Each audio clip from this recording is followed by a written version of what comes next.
We're gonna do this off the cuff, okay?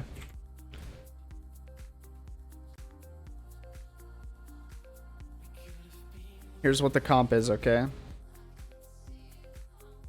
The first thing you need to understand. Hold on, let's pull this up here.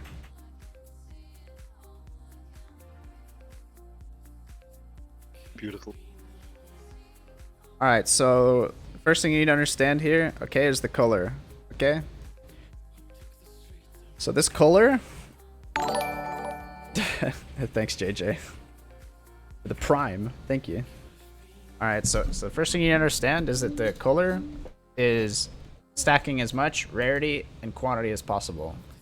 Going so far as using a string of servitude, right? So you can use pariahs over venters, but I feel like if you get well-rolled venters, the venters might be better here for rarity. You get a string of servitude, 15 quant, you get the biscos, you get the goldworms, the demas, greeds, you get a rarity on a hubris, centauries, alright? You get all of this shit, alright?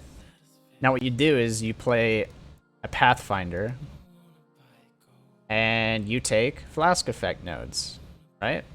And then on your tree, you take flask effect. Flask effect here, flask effect here, flask effect here. You grab this flask effect, and then you grab the medium spiked concoction to get alchemist genius, right? So you have all of the flask effects possible, and even on the ascendancy, you take two 1-pointers here, so you can have more flask effect. And you get all of that flask effect. And say if we hover distillate, you have 89% effect on the distillate, which means you have 18 times 1.89. You have 34 quant from this distillate instead of the usual 18, which is a lot. You also have 60 rarity, so you do 60 with 89 flask effect, and then on top of that, you can get a Cinder Swallow or another flask with the rarity craft, and then you get 30 rarity from that, which also gets multiplied across the flask effect.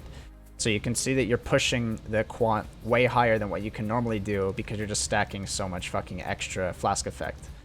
And then the other question is like, this character doesn't do any damage, and if he stacks a bunch of flask effect, he really isn't going to be able to carry.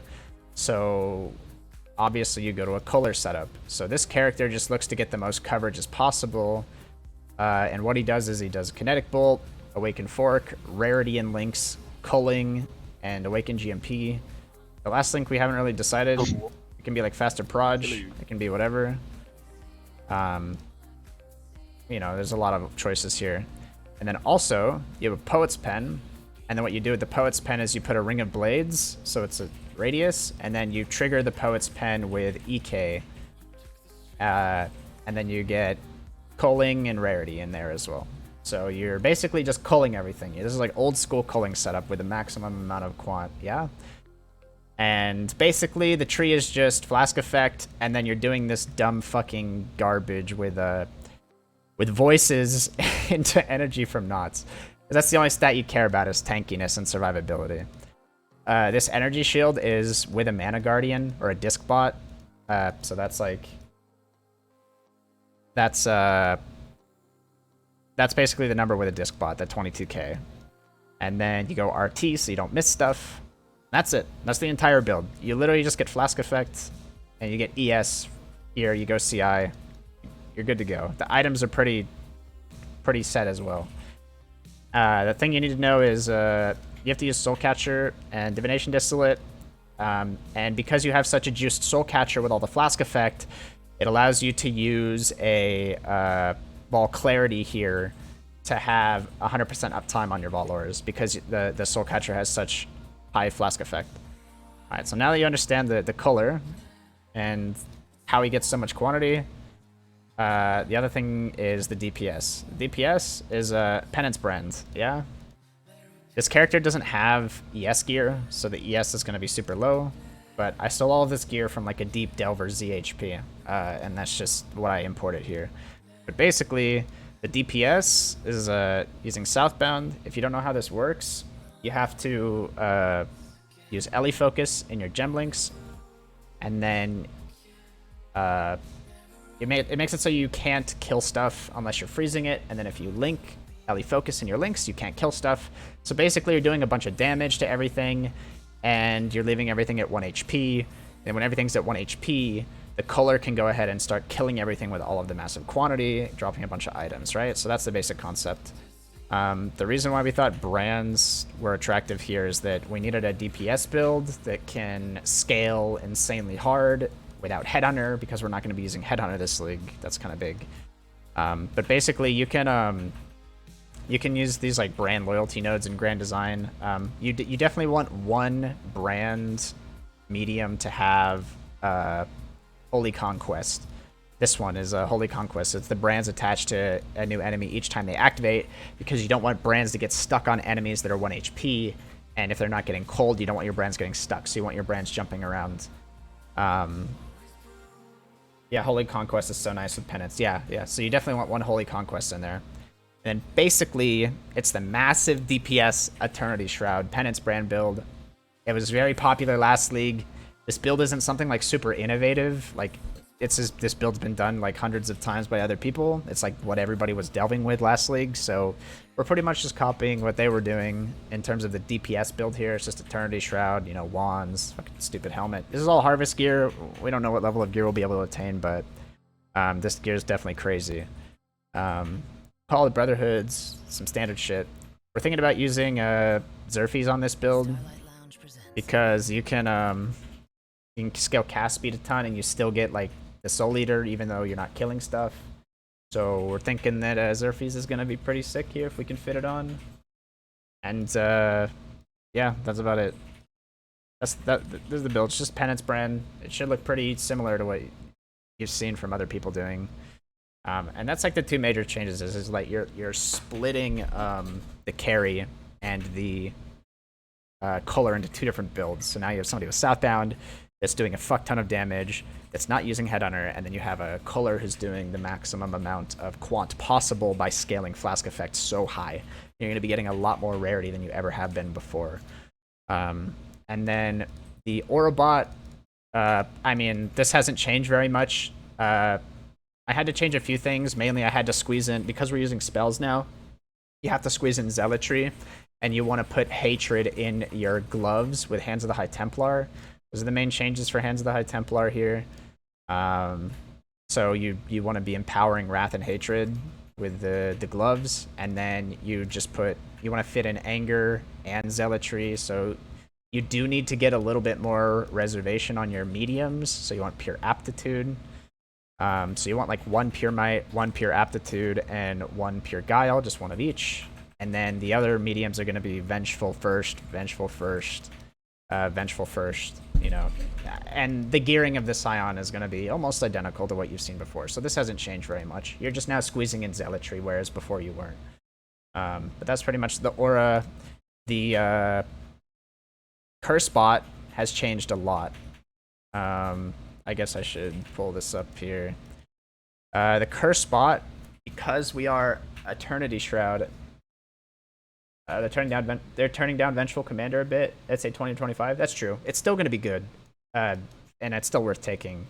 So, unless Vengeful eats like a 50% nerf, like let's say Vengeful Commander goes to 15%, then you definitely wouldn't take it. But 20, I think you still take it. But essentially, the Curse bot has changed.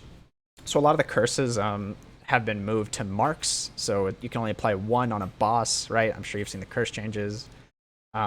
Basically, if you look at a penance brand POB, you can see that, let's see, 20 energy explosion, let's see, is that Cold to Fire? Am I using the right links?